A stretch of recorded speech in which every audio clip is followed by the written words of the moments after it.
आहट हुई तो कमरे में खामोशी फैली। अहमद आहिस्ता कदमों से अंदर दाखिल हुआ। आयशा बेखबर नींद में सुकून सांस लेती। इसका मासूम चेहरा लरसती रोशनी छूता। खिड़की से आती हुआ पर्दे हिला रही थी। अहमद का दिल अजीब बेचैनी से भर गया। वो सोचों में डूबा लड़खड़ाता कदम बढ़ाता, अपने खुशठुंठ बेइख्तियार दांतों से दबाए। इसे बचाने की जिम्मेदारी खींचती रही। वो खुद को हदों में रखने पे मजबूर।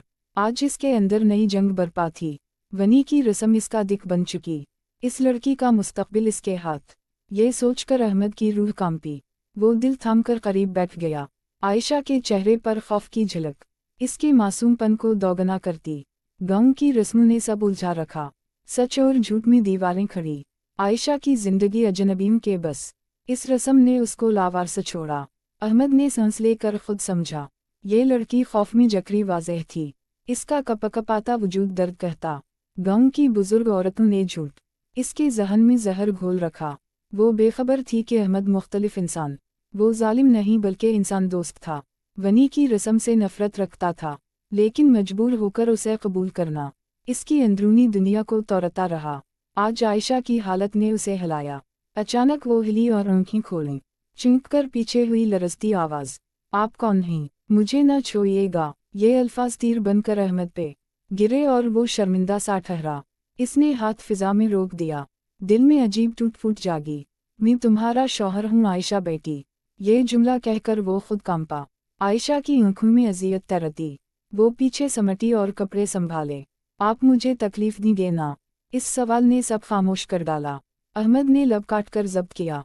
ये किसने कहा तुम बेचारी लड़की? आयशा के हाथ कांपते दिखाई दिए।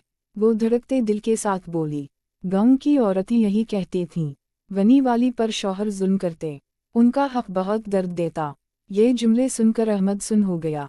इसने सोचा इंसान कैसे बदल हकीर रस्मी बनाकर जिंदगियों बर्बाद। वो बेचैनी में आयशा के करीब थोड़ा झुका और नरमी से बोला, मेरी तरफ देखो, मैं जालिम नहीं, मेरी नीयत पाक है, बेखौफ रहो। आयशा ने हिचकिचाता डर से देखा। इसके चेहरे पर हैरत भी थी। अहमद ने आहिस्ता हाथ आगे बढ़ा, इसे सहारा देने को नरमी दिखाई। आयशा ने लरजते हुए बाजू पीछे खींचकर चेहरा झुका कर रोया। इसकी हिचकियों ने कमरा भर डाला। अहमद ने अपने दिल पर हाथ रखा, तुम बची हो, मैं समझता हूँ सब, तुम पर कोई बोझ कभी नहीं। ये कहकर उसने रुख मोड़ा ताकि इसे महफूज माहौल महसूस हुआ। में नमी और खामोशी गहरी। आयशा के आंसू गालों पर बहते। वो पहली बार महफूज सा महसूस, मगर दिल में डर का साया बाकी। अहमद ने आंखें बंद कर सोचा, कैसे इस दूर की पुरानी रस्म आयशा जैसी बच्चियों की जिंदगी लेती। वो नतीजा सोचकर तरफ उठा। वो खुद को बेकसूर समझ ना सका। गांव की सख्तियों उसे बांधती, मगर ज़मीर आज़ाद रहना चाहता था। आयशा ने धीरे से आवाज़ निकाली, किया मैं वाकई महफूज हूँ यहाँ? अहमद ने 2 कदम आगे बढ़ाते संजीदगी से उसकी तरफ देखा। मेरी जिंदगी तुम्हारी हिफाजत है, ये कहकर वो बैठा करीब इसके। आयशा ने लरजते हाथ थामने चाहे, मगर फिर पल भर में रुक गई। इसने सवालिया नज़रों से अहमद को देखा, जैसे यकीन चाहती हो। अहमद ने सर झुकाकर राह भरी, मैं तुम्हें कभी तकलीफ नहीं दूँ, तुम पढ़ो लिखो अपने ख्वाब जतो। ये अल्फाज आयशा के अंदर उतरे। वो हैरान रह गई, सवाल अटका, आप मुझ पर नाराज़ नहीं हूँ? अहमद मुस्कुराया मगर दिख के साथ, मैं तुमसे नाराज़ कैसे हूँ? तुम बची हो, डरे होना फितरी। ये कहते वो खिड़की की जानिब हटा और पर्दा आहिस्ता बंद किया। कमरे में नीम तारीकी फैल गई। आयशा ने खुद को थोड़ा संभाला। अहमद को पहली बार इंसान जाना, वो नहीं जो औरतों ने बताया। धड़कनों में बदला बदला सुकून। आयशा ने चादर खुद पर डाली, फिर नज़र उठाकर आहिस्ता बोली, ये कपड़े बदल भी नहीं सकी, क्योंकि मेरे पास दूसरा जोड़ा बिल्कुल भी कहीं मौजूद नहीं। अहमद ठिठक कर उसकी जानिब मुड़ा और सोचने में पड़ेगी। ये मामला उसे मज़ीद तड़पागी। वो समझ गया कि आयशा बेसहारा हकीकत में कितना तन्हा धकेली। इसने संजीदा लहजे में कहा, कल नए कपड़े ज़रूर लाऊंगा, तुम अब किसी चीज़ को मत सोचो। आयशा ने पहली बार एतिमाद भरा, सर नए यकीन से आहिस्ता हिलाया। सुबह की रोशनी ने कमरे को जगाया। आयशा की आंखें धीरे से खल गईं। वो अजनबी डर अब कुछ कम, मगर दिल में तशवीश बाकी थी। अहमद कालीन पर बैठा सोच रहा।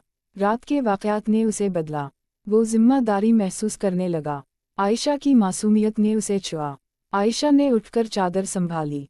पाऊँ जमीन पर रखते लरस गई। कमरे में अजीब खामोशी तैरती, जैसे हवा भी रुक गई हो। अहमद ने सर उठाकर देखा। आयशा ने नजरें झुका लीं। वो बहुत धीमी आवाज में सलाम बोलकर खामोश हो गई। अहमद ने नरमी से जवाब दिया और कुर्सी पर सीधा हो बैठा। आज उसने फैसला कर ली था कि आयशा को सच बताएगा। इस रस्म ने किया तबाही फैलाई, क्यों वो इसका शरीक बना। आयशा चुपचाप दरवाजे तक आई, फिर वहीं ठहर कर रुक गई। इसे समझ नहीं आ रहा था कि कहीं जाना कहीं बैठना। अहमद ने उसकी उलझन देखी और आहिस्ता आहिस्ता करीब आया। तुम डरो मत, मैं साथ हूँ, वो कहकर इसके सामने रुका। आयशा ने सर उठाया आहिस्तगी और परेशान चेहरे से देखा। क्या मैं यहाँ रह सकती हूँ? ये सवाल गहरा और तकलीफदह। अहमद ने सांस लेकर सोचा, तुम्ही ये घर ही तुम्हारा, यहीं तुम महफूज रहोगी। ये अल्फाज उसके दिल उतरे, मगर आंखों में खौफ बाकी। वो बात करने की हिम्मत करके आहिस्ता बोली लरसती आवाज, गांव की औरतें कहती थीं, वनी वाली हमेशा मजबूर रहती, इन्हें कभी इज्जत नहीं मिलती, इन्हें घर में कैद रखा जाता। अहमद ने ये सुनते ही सर नीचे झुकाकर आंखें बंद, वो दिख के भारी एहसास के साथ कुर्सी पर बैठ गया। आयशा ने हिम्मत कर आगे बढ़ नरमी से पूछा, आप ठीक? अहमद ने थोड़ी देर बाद जवाब, मैं ठीक हूँ, बस सोच रहा तुम्हें किस हद तक डराया। आयशा ने आह भरी हल्के, ये रस्म बहुत अजियत वाली, मुझे समझ ही नहीं आता मैं यहाँ क्यों लाई गई। ये सवाल उसके दिल चीर कर अहमद को बेबस करता। वो उठा और आहिस्ता चलते दरीचे तक गया कुछ देर, फिर इसने मजबूत लहजे में कहा, तुम कसूरवार नहीं, वनी तुम्हारे लिए सज़ा और मेरे लिए शर्मिंदगी। आयशा इसकी पुश्त देखती सोच रही थी वो मुख्तलिफ, वो वैसा नहीं जैसा औरतों ने बताया या समझाया था। अहमद ने गहरी सांस ले कर रुख मोड़ा और कहा, मेरी कोई बहन नहीं थी, ना मैंने खून बहाया, मैं तुम्हारा मुजरिम नहीं हूँ। ये सुनकर आयशा की पलकें नम और चेहरा हैरानी से भर गया, जैसे नई हकीकत अचानक सामने रोशन हो जाए। इसने कदम आगे बढ़ाए, तो फिर मुझे क्यों लाए? अहमद के दिल में चोट उठी। गांव वाले चाहते थे बदला और मुझे मजबूर कर दी गया, वरना मैं यह कबूल ना करता। आयशा कुर्सी के करीब आ बैठी। वो सच सुनकर संजीदा हो गई। तो क्या आप नाराज हैं मुझसे? ये सवाल इसकी मासूमियत की सच्ची गवाही बनकर गिरा। अहमद ने फौरन जवाब दिया, नहीं, मैं तुमसे नाराज नहीं, मैं नाराज हूँ रस्मों से जो बच्चों को कुर्बानी बनाती। आयशा की आंखों में रोशनी पैदा हुई, जैसे बूझ हल्का। अहमद आहिस्ता उसके पास बैठकर संजीदगी से बोला, तुम पढ़ना चाहो तो पढ़ो, मैं तुम्हें स्कूल भेजूंगा। आयशा ने हैरत से पलकें उठाई और बेयकीनी से कहा, किया वाकई स्कूल? अहमद ने हमें सर हिलाया, तुम्हारी जिंदगी रुकनी नहीं, तुम्हारा हक है आज़ादी पाना। आयशा की सांसें हमवार होने लगी, जैसे बूझ कम। अहमद खड़ा होकर बाहर निकला ताकि इसके लिए नाश्ता लाए। आंगन में जाते हुए उसे चंद बुजुर्ग मर्द दिखाई दिए। गांव के बुजुर्ग सख्त चेहरे और सर्द नजरें लिए बैठे, उनके आने की वजह अजीब। अहमद करीब गया तो एक बुजुर्ग ने तेज लहजे में कहा, हमें सुनने में आया है तुम बीवी पर हक नहीं दिखाते, वनी वाली को काबू करना वरना वो सर चढ़ जाएगी। अहमद ने ये सुना तो खून खोलकर अंदर तक हिल गया, मगर जब्त से काम लिया फौरन। वो बची है, डर रही है, इसे जुल्म नहीं तहफ़्फ़ुज़ चाहिए।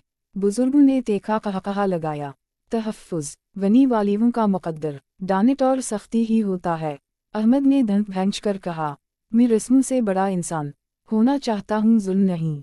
वो बात काट कर हंसे दोबारा, गांव तुम्हें बगावत नहीं करने देगा अहमद बेटा। ये कहकर वो आगे बढ़ गए और आंगन छोड़ गए। अहमद का दिल सहम भी गया और गुस्सा भी बढ़ने लगा। वो वापस कमरे में आया तो आयशा परेशान बैठी थी। क्या हवा, कौन आया बाहर? उसकी आवाज़ में डर छुपा।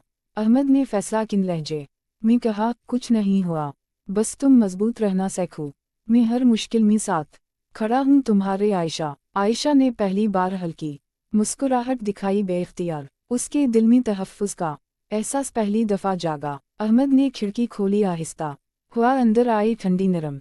आयशा ने चादर खिसकर खुद को सुकून से बैठाया। इसकी नज़रें अब नरम और दिल में कम खौफ था। अहमद ने सोच लिया दिल में कि वो आयशा की ढाल बनेगा, चाहे गांव मुखालफत कर दे, चाहे रस्मी दीवारें खड़ी, वो इस बच्ची की जिंदगी बदले। ये वादा उसने खुद से خاموشی میں مضبوطی سے کیا